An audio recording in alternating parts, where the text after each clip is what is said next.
So for the last session of the day, I invite Dr. Ashish Jain, Associate Professor of Neonatology at IMC LNJP Hospital, New Delhi, and Dr. Mutukal, Associate Professor of Neonatology in Department of Pediatrics at AIIMS New Delhi. Ashish and Anu, please take over. Good evening, everyone. After that intense and very interesting presentations from various people, now this session has three short posters. Without wasting time, I invite the presentation of a first poster by Dr. Suchitra, who is a consultant at GMC Hyderabad, and she has a poster on a series of case reports of virologically confirmed neonatal COVID-19. Over to you, Dr. Suchitra. So this is a short series of case reports of virologically confirmed neonatal COVID-19 infection in Telangana state as Gandhi Medical College and Hospital. It has taken up only the COVID positive cases. We have admitted only the COVID positive, so we do not have a difficulty of managing both COVID and non-COVID cases. So here we know the introduction, like how the corona has started, and this pandemic season, we have expected in children, but infants it was very rare. What was earlier thought. Can you skip the introduction? And Yes. I'm coming directly to the case. This is a case of a male baby born to G3P2L2 mother, and she had hypothyroidism, moderate anemia, and this baby was delivered through normal vaginal delivery, because as the mother came at very active labor and in the last stages of the labor, she was taken up for the delivery, and normal vaginal delivery was conducted. And here the baby. So we have taken this delivery, and here in this case, the baby was normal. There was only a mild initial delay, but then after stimulation, the baby has cried, so the Apgar has improved to 8. So nasal swab for the baby was went at 4 hours of life. Because ours is a COVID institute, we could have the availability of facility round the clock wherein we can send the swab immediately after delivery. Can we have a comparative table of the cases, because we'll not be able to finish in 2 minutes. Okay. I'm coming to the discussion then. 1 minute. Okay.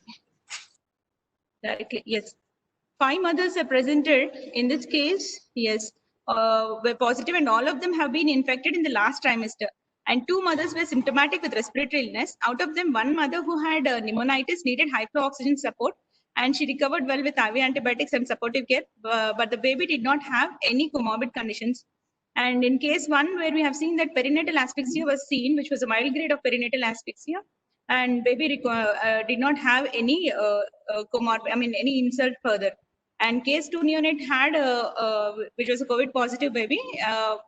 This baby was born to a non-COVID mother, but this baby contained the infection from a private hospital, wherein this baby also had a congenital heart disease, TGA with a PDA. They have wanted to go for a surgery. Before the surgery, they have done a COVID test and it turned out positive. So they had referred that case on ventilator ET to our institute. This child could not be survived because the child required surgery within 7 days. The child was started though on medication, but still PDA was not kept open after 7 days. So on 8th day of life, we lost this child. And case 3 and 4, CRP was positive. Though CRP was positive, but the child did not, these 2 neonates did not present with severe illness. And they, with antibiotic support, and we also allowed them for the breastfeeding, but few mothers have rejected for the breastfeeding because they thought that because this infection would be transmitted to the babies also. They did not give their consent. So we happened to go with their term babies, so we happened to go with the formula feeds. And the mode of delivery, yes, of course, in COVID babies, we are thinking of only LSCS, but few mothers have opted and they did not give consent for LSCS and had to go for normal vaginal delivery. Because our center only caters for the COVID positive babies, so they need to come to our center only through the COVID positive test. So we are very sure that all mothers who are admitted are COVID positive. So all the care and precautionary measures are taken at the delivery for normal vaginal delivery or for the LSCS. So, but we could not collect amniotic fluid, cord blood, breast milk samples for COVID test, which would give us an information whether there is a transplacental transmission of infection. So this remains uncertain. So we are opting for this collection for the next few babies that will be coming on. And neonates can be affected with this COVID positive, mostly asymptomatic they are. And transplacental infection, it cannot be ruled out yet, what we have come through our study. And all the mothers contacted the infection in the last trimester, and the study need to be done to follow up the mothers who are infected at the early trimester and to see the fetal changes and the outcomes that need to be assessed. Thanks a lot, Dr. Suchitra, for that excellent summary of your cases. Currently, questions on this poster. So we'll be going to the next poster, that is on perinatal acute renal failure in preterm neonate associated with maternal COVID-19 infection. It will be presented by Dr. Anusha and Tushar Parikh from KEM Hospital and Motherland Hospital. Over to you, Dr. Anusha and Dr. Tushar.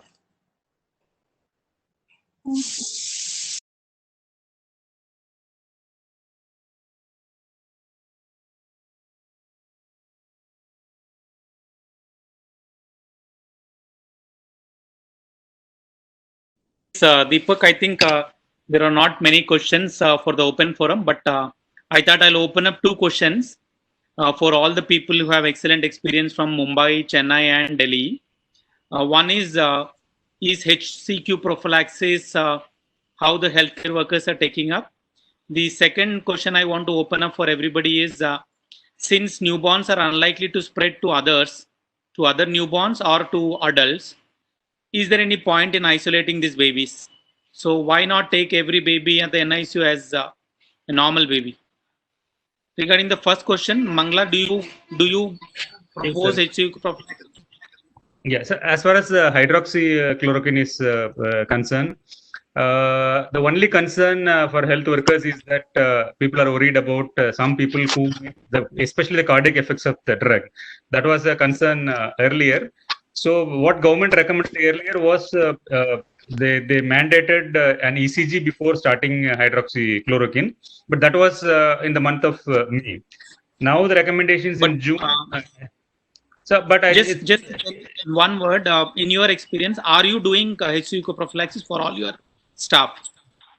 No, sir, not mandatorily. This is just something like it's left optional. It has been recommended. We say that you can take weekly hydroxychloroquine prophylaxis, but we recommend getting an ECG done before start taking hydroxychloroquine. But we are not mandating. For the second question, yes. Since you said most of the contacts or health workers is not newborn, do you advise newborn should be treated separately? Because anyway, newborns aerosolization is so rare, they don't spread. So why do we keep them separate then? I think it's a very valid question, sir. But the only concern is that we keep on discussing among ourselves also. But how do we ensure that an adult related to this baby doesn't enter into the NICU? That seems to be the challenge. I think I personally feel that I'm not sure whether anybody has transmission from newborn, mother, father, or some of the attenders. That is true for every baby, isn't it? Yes, that's true. So, but especially the mother. If the mother is positive, there will be we will be encountering the mother. So for the time being, whatever infection has happened in our unit to healthcare workers, it has come through mothers and obstetric team, not from newborns. But we are not able to separate them from the newborn. They are part and parcel of the neonatal care. Dr. Murki. Dr. Murki. Yeah, Murki. Dr. Murki. One issue. Deshmukh, want to say something? Yes, Dr. Deshmukh. Just want to, in continuation with this, I just want to add that as you were mentioning, why not keep all the babies together, irrespective of their status, since there is very low risk of transmission. But I think that needs to be looked at very closely and needs to be proved beyond doubt, because there are apprehensions, concerns amongst healthcare workers. So at present, I think it is safer to have to keep the babies in separate areas. Thank you, sir. So I think we leave the forum for further discussions in the chat. I'll think Dr. Sushma want to say. Okay. No, I just wanted to say that when we are asking the mothers to visit asking them to visit the NICU, all we are looking at in our place is if she herself is not symptomatic, if she's not been in contact with somebody who's positive in the family and she's not from a containment zone. We are freely permitting them inside. They are coming, they are doing KMC, they are expressing milk. Only thing is they are wearing a mask and they are doing hand hygiene. So even if there is a mother who's positive, she's wearing N95 mask, she's washing her hands and she's. So that is what I was asking. Our worry is for the mother. Why are we separating the babies? Because there is no need.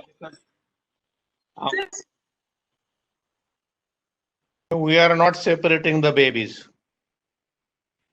No, I'm saying COVID positive babies, COVID suspect babies, and non-COVID babies. Is it right to differentiate all these three? Is it worth it? Yeah, that is a very valid question. That is how we are. Yeah, I think let us all think over it because guidelines keep changing, and we have limited time. But I will ask Dr. Deolari to. Yeah, Dr. Sushma, you wanted to say something. Just one. Let the baby who is born to a COVID positive mother or a COVID suspect baby, the exact number, and our neonatal facility is as soon as the mother gets it in the main NICU, and we haven't had any. Sir, can I comment one thing on this? Yeah, Ashish. Yeah, sir, actually the things are different when you come to a COVID facility, because in a COVID facility, you are also committed that the infect doesn't get infected. So there the things are different. So if the baby is negative, then we send him back to home or to mother, whatever. But if we go on mixing the babies in a COVID facility, then it will be a problem. So I think if you are thinking, you should think of things separately for a COVID, dedicated COVID facility and a non-COVID facility. Good evening, everyone. Today I will be presenting a rare case of perinatal acute renal failure in a preterm neonate associated with maternal COVID-19 infection. We have very little information at present about the fetal effects of COVID-19 during pregnancy. Coming to the case, 22-year-old mother was admitted to ICU with complaints of fever and breathlessness since 5 days. She had pneumonia requiring oxygen. Her throat swab tested positive for COVID. Her CRP and D-dimer were positive, but her renal function tests were normal. She had no comorbidities, but had decreased perception of fetal movements. Ultrasound showed anhydramnios with AFI of 1, with IUGR 32 plus 6 weeks by scan and 34 plus 5 by dates. Previous ultrasound done 20 days back was normal with AFI of 11. She delivered a baby with birth weight of 1.7 kg by emergency LSES. Baby cried immediately and no resuscitation was required. Baby was stable, was on full oral feeds on day 1. Weight gain and puffiness was present on day 2, followed by weight loss and diuresis. Baby was neurologically normal, no sepsis was there, but had impaired renal function test with raised creatinine and blood urea at 48 hours of life. Serum sodium was low, 129. Baby had hypertension. Urinary sodium and creatinine were 31 and 29 milliequivalents per liter respectively. Renal failure index and fractional sodium excretion was suggestive of intrinsic renal failure. VBG that was done on day 3 was suggestive of metabolic acidosis. Pharyngeal swab of the baby for COVID-19 tested negative on day 2 and day 6. UHT was suggestive of renal parenchymal disease with loss of corticomedullary differentiation. Serial RFT showed improving. RFT and blood pressure normalized by the time of discharge. Coming to the discussion, we believe that this baby had in utero acute renal failure followed by anhydramnios with postnatal recovering ARF. Possible explanation could be medical renal disease due to direct viral insult to kidneys without nasopharyngeal colonization. Other theories could be kidney injury due to cytokine storm in mother or damage due to ischemic hypoxic insult antenatally. However, antibody testing of the baby and histopathological examination of the placenta for COVID-19 could not be done, although placenta was grossly normal. So the last slide. Perinatal COVID-19 infection in mother might affect fetal kidneys leading to ARF. Further studies are required to substantiate these findings. It would be prudent to rule out renal impairment in neonates born to COVID-19 positive mothers. Thank you, sir. Yeah, thanks for that brief presentation. And I think it's still a hypothesis because a lot of things need to actually, we have to put in part to say that it's because of the COVID-19, especially when the baby is also negative. But absolutely. We have to keep in mind, and this is a good such things may come as case reports only initially. Yes. Yeah, thanks for that brief presentation. And I think it's still a hypothesis because a lot of things need to actually, we have to put in part to say that it's because of the COVID-19, especially when the baby is also negative. But Absolutely. we have to keep in mind, and this is a good hypo, such things may come as case reports only initially. So, Antibody tests are not done that time. okay, so that somebody had asked that how can you say without an antibody test? So Dr. Tushar has already answered that question. So with that, let's go to the next poster, which is by Dr. Dalal, who's an associate professor in PGIMS Rohtak, and he will be telling a poster about clinical profile and outcome of COVID positive neonates and infant born to COVID-19 positive mothers in his NICU. Over to you, Dr. Dalal. Thank you, sir. Ma'am, thanks for the opportunity. I'm having experience of COVID positive neonates and neonates born to COVID positive mothers. Our institute is one of the largest institute of tertiary care hospital of the Haryana, around 13,000 deliveries per year and 77 bedded NICU. Currently, we have policy to screen all the deliveries which are coming to our hospital, and also screen all deliveries or any baby to be referred for COVID-19. Initial period which we planned separate COVID NICU babies were whenever they required any transfer. Come to the cases, please. Okay. Sir, total 14 units were admitted in COVID NICU, either with the mother positive or positive babies.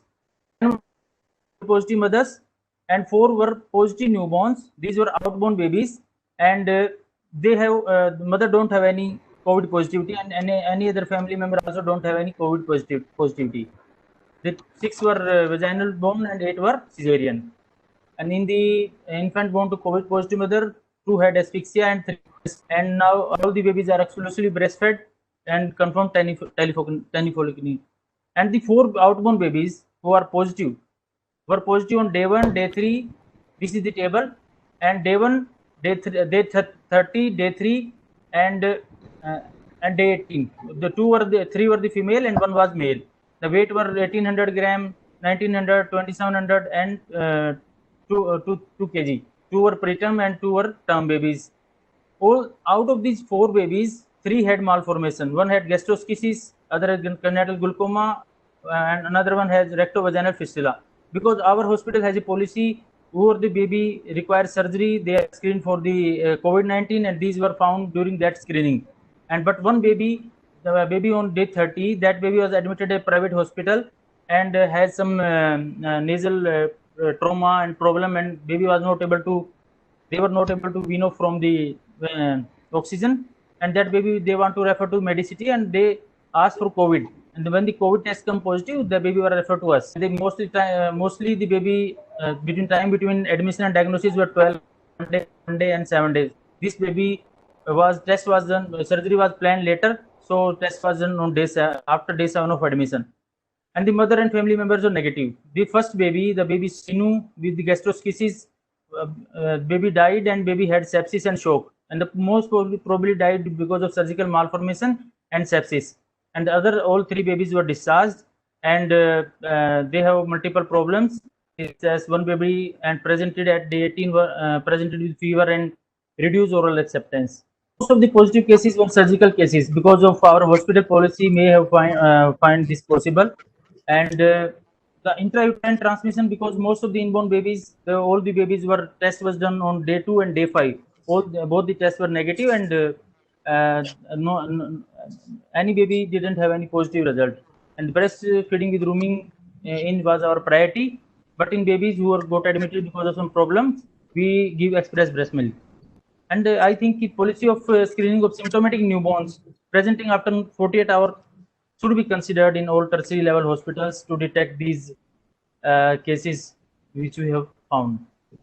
Thank you.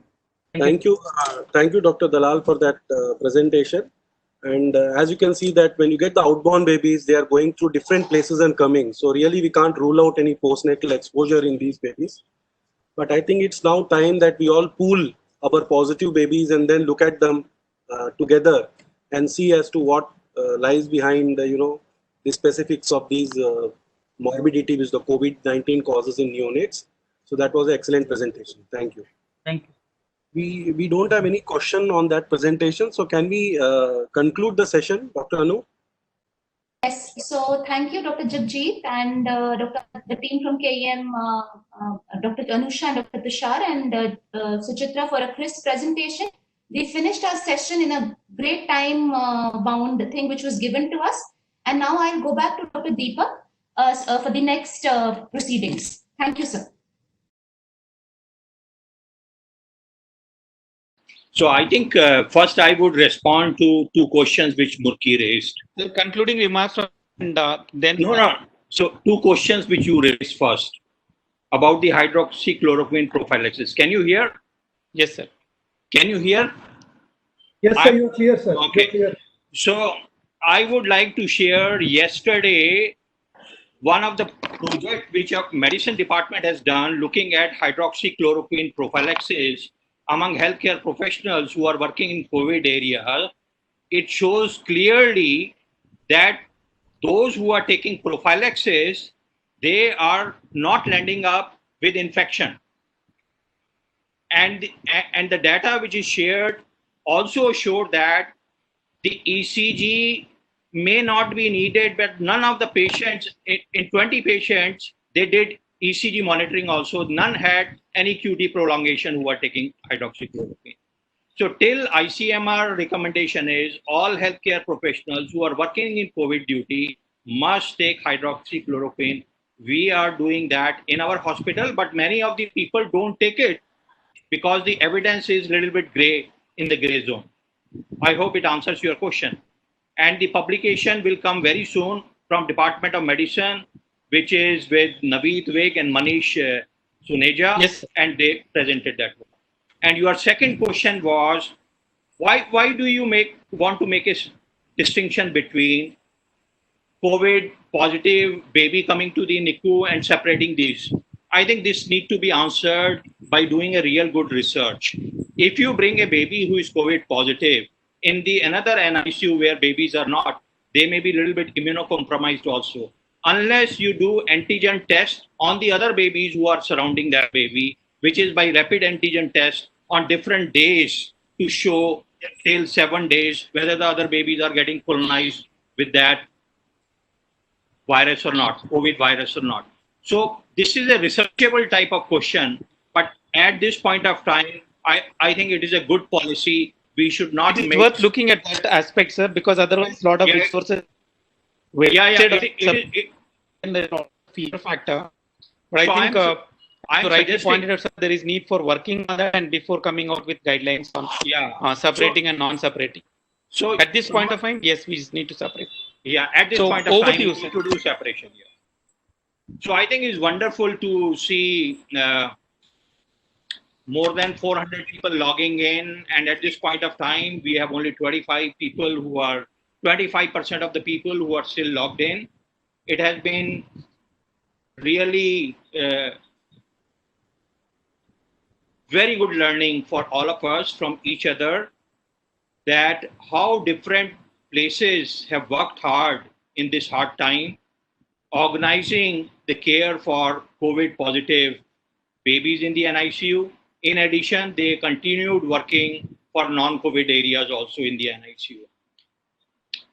So it looks to me, it is a right opportunity for all of us to work together, collate all the information which we are collecting on the registry. And I would suggest Dr. Praveen and Deepak, with the help of Mohit, who is the editor of our NNF journal, we should come out with a special issue in the NNF Journal of Neonatology on COVID. This will give wider dissemination to a lot of people who had not logged in for the presentation at this conference. In addition, it is very clear that we need to maintain essential newborn care services for babies who are born to COVID positive mothers. And even while the baby is with the mother, we need to promote breastfeeding, kangaroo mother care for smaller babies, and never to forget that vaccination schedule and vaccinations have to be given on time to these babies. So I have a long list of people who have helped us in doing background work, the moderators, the chairpersons, and more than 20 people who had made presentation in the last 4 hours. We wanted to finish in 3 hours. It is already more than 4 hours. So I won't take much time. And on behalf of NNF, I would request Dr. Lalan Bharti, who is our secretary, to say a few words. Thank you so much. It has been enlightening to me, and there is a lot of learning. And these learnings we will try to plow back in making policy decisions for testing which has to be done. And maybe in times to come, we will do some multi-site collaborative research for the questions which are still not answered. What is the day we need to investigate these babies? Does vertical transmission happen with COVID positive mothers? Is breast milk safe and there is no virus transmission? And if there is a specific IgG, is going to be protective. So that means WHO policy of giving breastfeeding to babies who are born to COVID positive mothers. If aerosol precautions are taken, breastfeeding should be done for even COVID positive mothers, babies, even if baby is COVID positive and able to take breastfeeding. Over to you, Lalan. Thank you, sir. It's a great honor and pleasure for me to extend vote of thanks to all of you on the behalf of National Neonatology Forum and also those who have contributed directly or indirectly for successfully organizing this first virtual conference on perinatal COVID-19. I am delighted with the information shared by the speaker on the challenges faced and preparedness required to deal with the perinatal COVID. Today's would definitely give a boost to all of us to fight and win this. We at NNF are committed for the cause of newborn and also at the forefront in dealing with all the current pandemic. Activity is one of the series of efforts to meet the challenges from current fluid pandemic situation. At the outset, I would like to extend my sincere gratitude to our selfless, pragmatic, and action-oriented President Dr. Dipari sir for his continuous support, guidance, and encouragement. Thank the chairperson of Kumar for his initiative and sincere effort in designing this virtual meeting. Because of his untiring effort, we were able to release first of its kind COVID guideline for mother and newborn. I would also like to extend my thanks to all the speakers and chairpersons.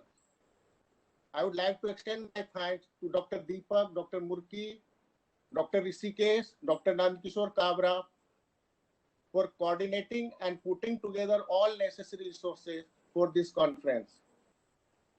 I sincerely thank Dr. Susma ma'am, our Vice President, Dr. Asim Malik, Dr. L.S. Desmukh, Dr. Chelani, and all other speakers for sharing their learning and experience.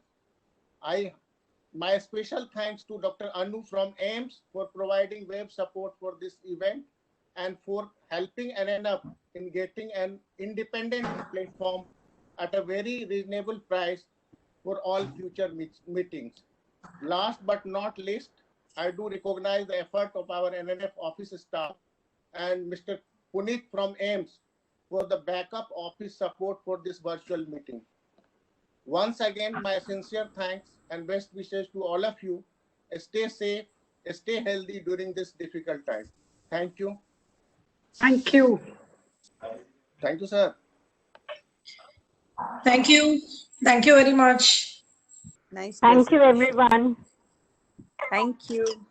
Thank you. Thank Thank you you. so much. Great learning. Thanks. Thank you, everyone. Thank you, everyone. Thanks all. Thank you so much. Thank you. Thank you, everyone. Learned a lot. Thank